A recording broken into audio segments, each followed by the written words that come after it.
اللہ تعالیٰ نے جو جنت بنائی ہے، اللہ تعالیٰ اس کا شوق دلا کر کہتے ہیں وَسَارِعُوا إِلَىٰ مَغْفِرَةٍ مِّن رَبِّكُمْ وَجَنَّةٍ عَرْضُهَا السَّمَاوَاتُ وَالْأَرْضُ أُعِدَّتْ لِلْمُتَّقِينَ۔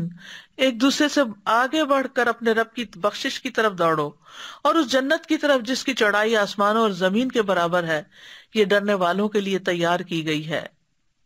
اللہ تعالیٰ دن اور رات میں اپنے ہاتھ پھیلاتے ہیں تاکہ گناہگار توبہ کر لیں اور گناہوں کی معافی مانگنے کو پسند فرماتے ہیں، پھر توبہ کرنے والوں سے محبت کرتے ہیں۔ ان اللہ یحب التوابین و یحب المتطہرین۔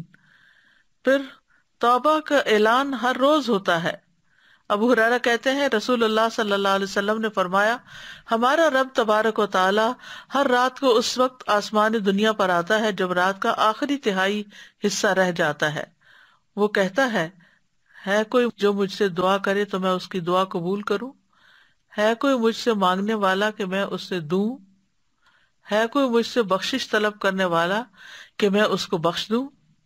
یہ اتنی زیادہ وسیع ہے اللہ کی رحمت اور اللہ کی بخشش، اور پھر ایک دفعہ نہیں، بار بار بخشتا ہے۔